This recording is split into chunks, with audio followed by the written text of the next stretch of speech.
Hey, what's up, everybody? BDO 44 coming at you another video. All right, so just want to talk a little basketball, of course, with the Los Angeles Lakers being as bad as they are.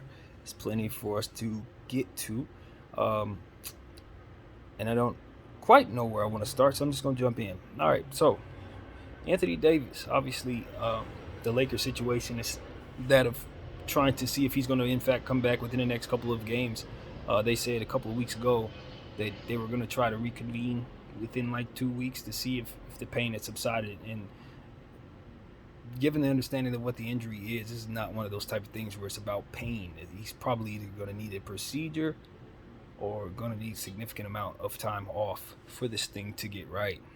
And I'm just hopeful that the Lakers can find a way to just bring it within themselves, come to them understanding of what they need to do to go forward properly. So that's all really there is to say in regards to this team with the front office being um, so silent. There's not a whole lot to really derive from in regards to them. LeBron James has come out with his statements about how he wants to basically play in a winning environment. He doesn't want to play for nothing, in which we agree with here on this channel. It doesn't make any sense for him to be stuck into this situation at all. And if there's a way the NBA can amend this for him, they should be willing to and they should desire to, because the NBA is a better situation when LeBron James is in the playoffs. And here we go again, fifth year, him in Los Angeles, and 4 out of those 5 years ain't no playoffs. If you're the NBA, even though there's a new youth movement and there's a lot good that can come from seeing these new teams, um, emerging. At the end of the day, LeBron James is still your greatest draw, and you definitely would fare better if his name were involved in whatever playoff situations those kids are involved in as well. So I just think that the Los Angeles Lakers have dropped the ball in regards to handling the valuable piece that is LeBron James, and it's upon the NBA to amend what's been done here so that they can not miss this opportunity. And that's exactly how I would be looking at it. It's an opportunity missed if this holds up the way that it is. It should not hold up. The Los Angeles Lakers are not inclined to make any decisions that will help this unit so that he can win. And when I say inclined, meaning they're probably not better for doing anything that it takes to make him better this season. And that's to their detriment, having him held on at this value every time he plays a game. We risk him rolling an ankle and that value going out the window. So it doesn't benefit us to have made the decision to blow it up and then not be able to until the end of the season and have this player active.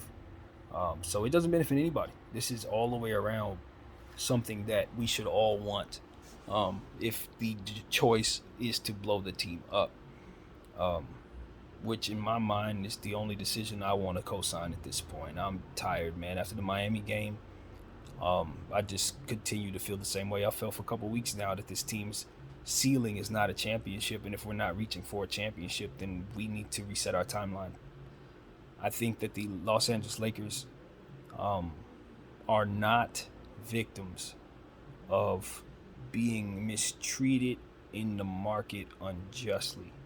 I don't believe that. What I think is the market itself is trying to react to the pinnacle franchise, the Los Angeles Lakers, having the pinnacle pieces in place, LeBron James and Anthony Davis, that they have, and not functioning properly, to which they can responsibly hold on to Anthony Davis and LeBron James. It's righteous in the sense that the market is correct in how they're valuing the pieces that the Lakers have. You got to value the Lakers' desperation the way that the NBA is, unfortunately. In other words, any little thing that the Lakers want to do, any little thing, whether it, and I mean this, Laker fans, because I'm talking from the other side of the negotiation table.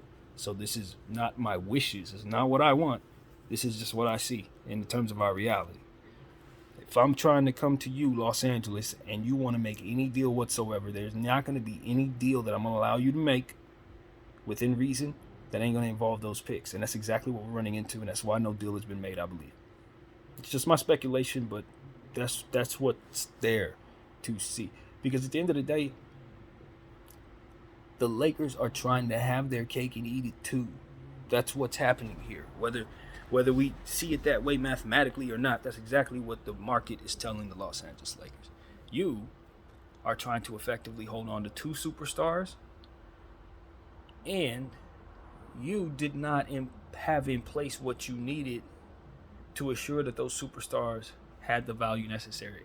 When you let certain pieces go, when you traded them down for pieces that were not up to value, you were effectively letting go fragments of what was necessary to uphold those superstars at the level they should be held at as superstars of that caliber. That's exactly how the market works too. It will correct and flush out all the nonsense. And this is exactly what the Lakers are engaging in. Nonsense. Because they want to hold those two players, but they want to also not responsibly keep those two players, meaning they don't have enough to bring them what they need. So in not having enough, the market reacts to that as fact. If you're following me, you do not have enough. In other words, anytime you try to move, yeah, it's going to cost you more than you have to give, because that is exactly the nature in which you're behaving. As if you can handle what you cannot handle, and as if you can move more than what you have. It's exactly what it is. The Lakers' only way out is to trade Anthony Davis for the requisite amount of pieces that can give them the leverage to hold the two picks that they have, so that they're not the only two picks that they have, and then they're effectively not holding on to Anthony Davis, as to which they can't responsibly hold him and LeBron James at the same time with the equity that they currently hold. Now, the equation for the Lakers is to find equity where there is none, so that they can find a way to balance out what the market is doing to them, so that they can effectively have their cake and eat it too, and engage in this nonsense that they should not, in fact, be engaging in. You have to make up the difference. What you don't have is the picks, Julius Randle's value, all these different things that we did. THT's value when we traded down for Patrick Beverley. That was a major process in this whole equation.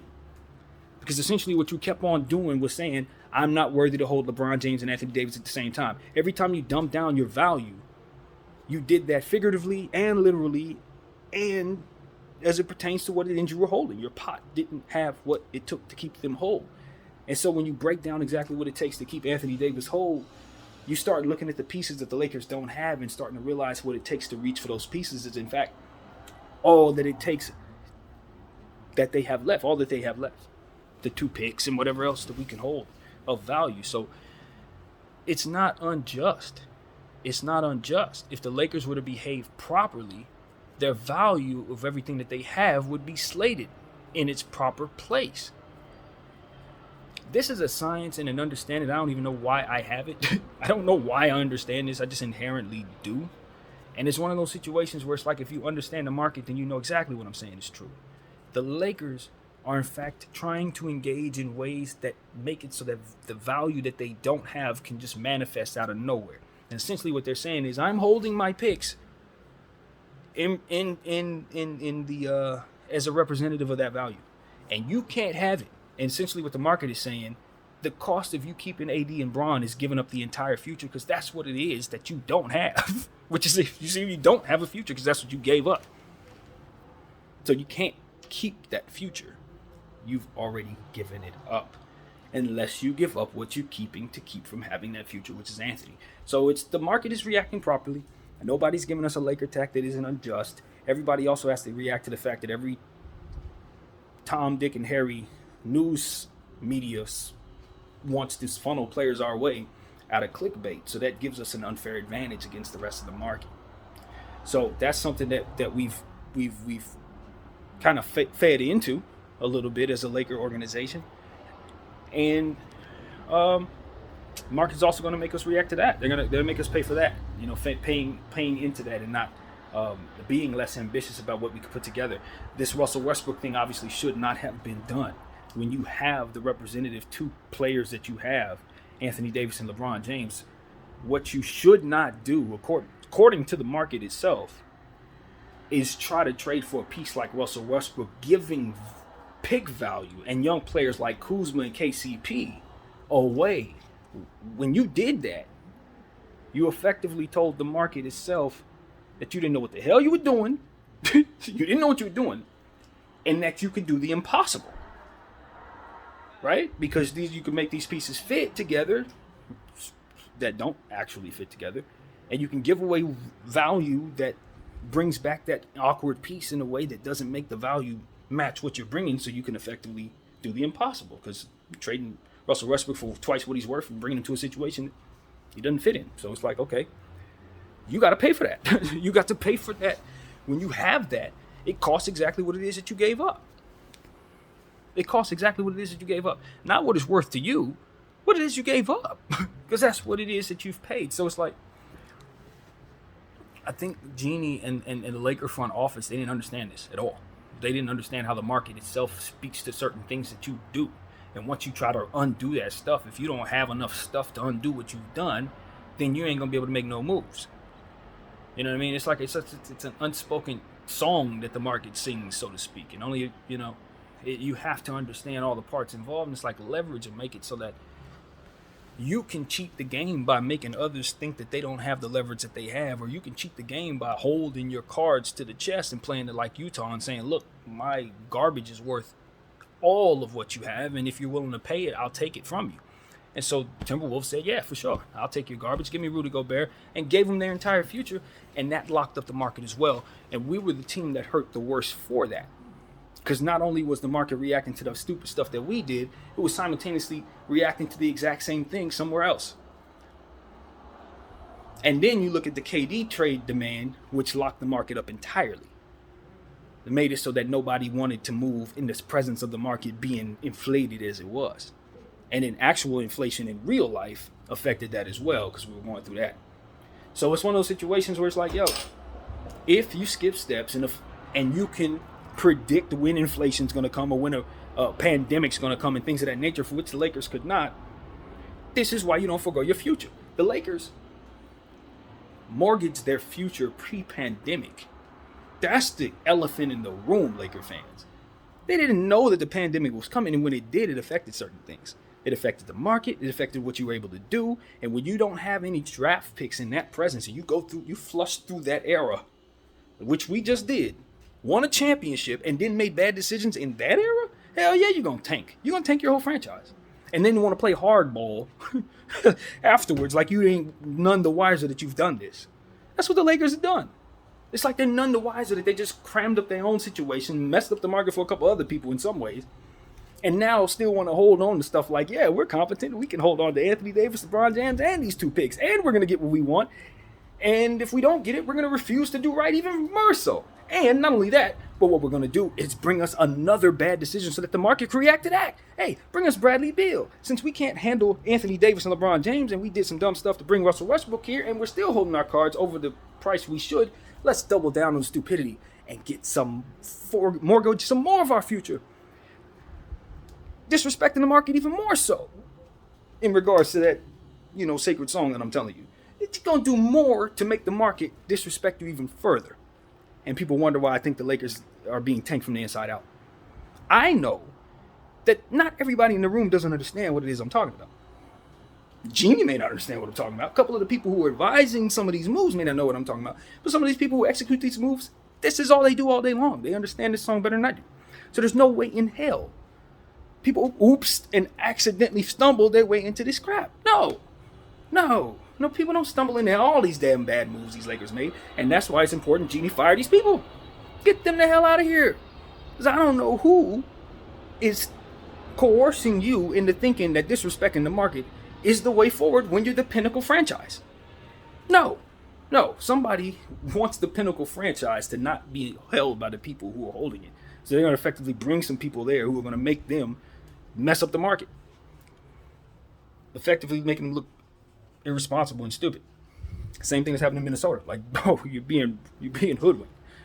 So, this is what I see there. This is exactly what I see there. You've mortgaged your future, and now you want to act like you haven't mortgaged your future. Your only way out is to undo it, and you should want to undo it because you won a championship doing it. So you already won. I mean, it's not like it was a failure or anything. So it's like you don't recognize that you didn't fail. You don't recognize when it's time to undo it. You don't recognize that doing more of the same is going to put you even more of a hole, which is going to leave you in a more of a disadvantage. It's like everything that they're doing is wrong. Their whole way of looking at it is wrong. What they have to do to accomplish it's not unfair. To accomplish undoing it is not unfair. And they don't seem to recognize that either. It's like, Jesus Christ. This is not as complicated as it is, as it looks. You tried something you shouldn't have tried, and now it failed. Now you undo it and start over again anew with new people, so that you don't build something just as bad with the same people with their prone in their what they're prone to do. So all of this should be understood, clear as day. Now that I've articulated it, everybody who follows me, I don't think should have any confusion about why we should not be going after Zach LaVine or Bradley Beal or anything that's going to further mortgage more of our assets and disrespect the market's secret song. Okay? They can't do it because it's going to react to it and you're going to have to pay the tab. Not anyone else. It's the same thing I said about the Zach LaVine contract in regards to the Chicago Bulls.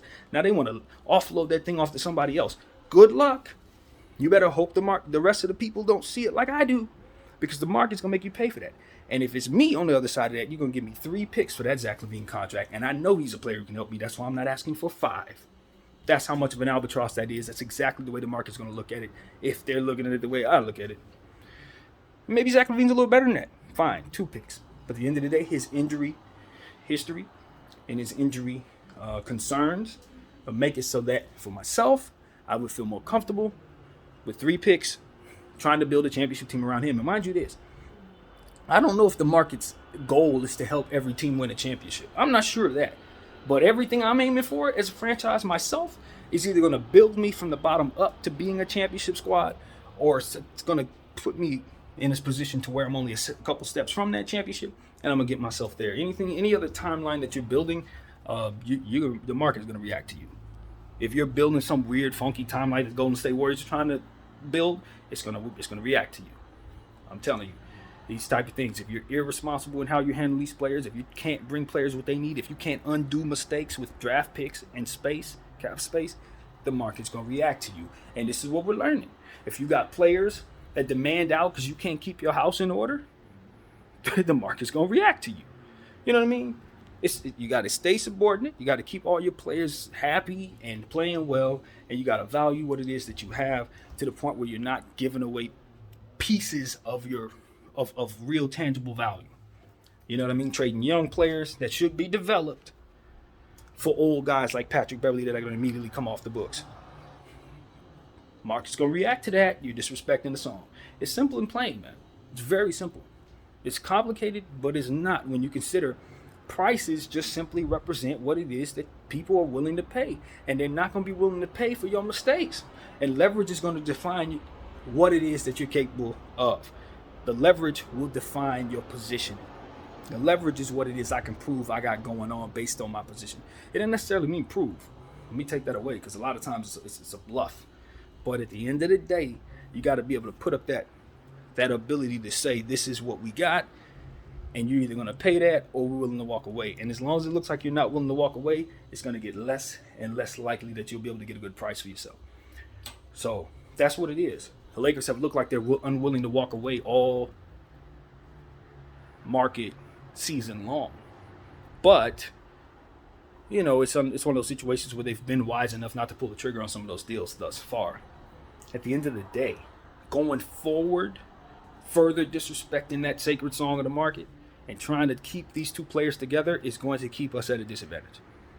It is, unless you do what I say and get players from the G League, develop them into something, feature them properly, and then trade them for the equity that you're asking the market to make up for with your stupid decision. This is how you do it. You have to find it somewhere that it ain't. You got to find it out of nowhere. It has to come from nowhere, literally. And so that's what I'm saying, because what you're asking to do is coming from nowhere.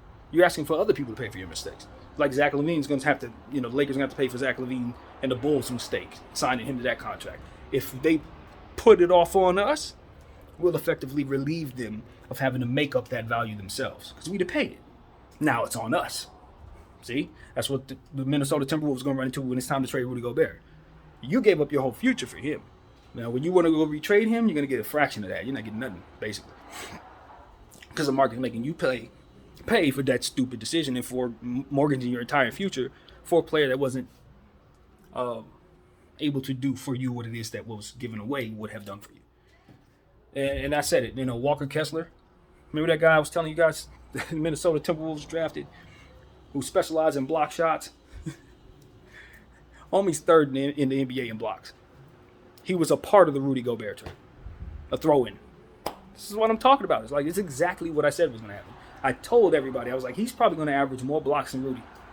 And he was 1/7, 1/8 of the trade. The market's going to make Minnesota pay for that. They're going to pay for that. You can't give up that type of value. That's horrible. It's the worst trade in the history of the sport. They're definitely going to pay for that. So it's just one of them situations. It's like, look, if we're not learning from our own mistakes, can we at least learn from other people's mistakes? That's all I'm saying, Lakers. Because I'm pretty sure there are other franchises that are learning from ours. That's for sure. You know what I'm saying? Looking at this nonsense, I'm like, yo, we ain't respected the market at all.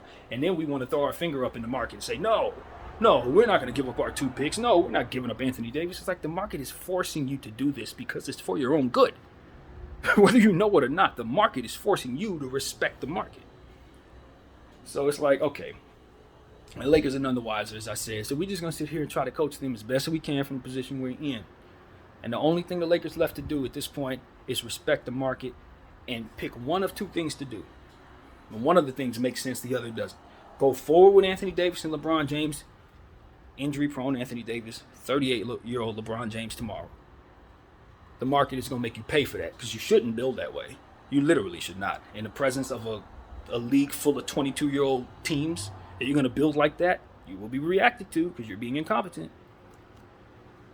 But or the second move would be to blow it up, bring yourself a bunch of draft picks, which will effectively give you so much value because you see how much 2 picks are worth, right? Especially when you don't have any. So have some.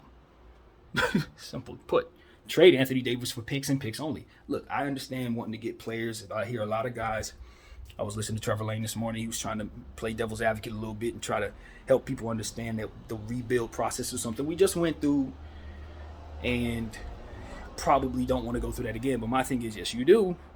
Yes, you do. Because what your problem is, Lakers, is that you don't have that foundation that we're referring to. You keep kicking the can down the road with disrespecting the market and not allowing the market to correct you. So if you don't allow the market to correct you, you're just going to continue to kick it down the road, so to speak, as it continues to kick you for not respecting and correcting. You see what I'm saying? You have to correct. That's why the rebuild is necessary. You have to correct. Because if you don't correct, you're just going to continue to move forward, making up for what's not there. And the market ain't going to allow that because it has to sell everything at cost. And it has to be able to react to its own stuff that's going on in other areas. So it's like if everybody's value is going to be proper, then yours does have to be as well. And this is why balance is the only thing that matters in this conversation. So balance, key to it all, Lakers. If you're not allowing the market to balance itself, then why would you think anything would be at cost for you? Should it? I mean, it has to make up for itself in other areas, should it not? If the Suns do some dumb stuff, we don't want to have to pay for that, do we? You know what I'm saying? Think about it. The market has to keep everybody balanced so that everything can make sense. So if we're betraying the market, then the market's going to have to blow back on us so that everything can make sense. This is why you correct, Lakers. This is why. Not only that, but you have to know who you are while you're doing that. You're the pinnacle. You're the number one team. You're the most important team in the whole conglomerate. And you refuse to correct? What do you think the market going to do to you? It's going to force you to correct. That's the point. You ain't going to have no damn choice. And your decisions is going to force you to correct as well because the market's right. Your decisions suck. Ah, man. This is why I truly believe fudging the numbers and this era where they're trying to fake the numbers and all, it's not going to work. Because when you zoom all the way out at the numbers over time, you look at 100 years, it's going to stand out like a sore thumb. Because they're going to see all the numbers looking real funny around this time. Because they weren't giving value to the market properly. Because they were doing things on the floor that didn't cater to the science itself. So the market's going to look funny catering. And when you compare it to what was going on the floor versus what the market was doing on in comparison to what was going on the floor in other areas. This is why I say what I said in regards to that. These guys like Luka and some of these dudes are not going to be seen, in my opinion, as competitive as some of them other dudes because this era is doing funny stuff with the numbers. And it's going to show when you study this, what we're talking about. So, this is what I'm trying to help the Lakers understand. Just respect the market, man. Go ahead and reset, blow everything up, all of it. Fix your timeline, reset your pick situation. Keep the young players that are on affordable contracts and the ones you know you can believe in. All you got to do is reset. You don't have to stay reset. You just have to reset. See, that's the thing that people get lost in. It's like once you rebuild and you get everything down to your foundation, you don't have to stay bad. Portland just did it right now. They just did it. Nobody noticed, but they did a full reset. They took everything, they scratched it all, and then they repaid the players they already had so they didn't actually change their timeline. But they fixed their books. You see what I'm saying? That's why they're able to get a guy like Jeremy Grant. You know what I mean? So this is one of the things that the Lakers need to do. They must do that. And if they keep avoiding doing that, everything's going to be priced too high for you to fix yourself. You're going to suck just by default. So this is very easy for me to see. I hope I made it easy for you guys to see as well. And I want the Lakers to do the right thing because we're going to suck if we don't, man. It's not about anything that we can control other than if we keep doing things the wrong way, the market's going to continue to respond to it. Simply put, reset your situation and the market will be kind to you. So that's what the Lakers have to do. If you keep choosing greed, if you keep choosing Bron and building this way, you're never going to be good enough. The market's going to be sure to make sure of that. It's its job. You feel me? Video 44. I thank you all for watching.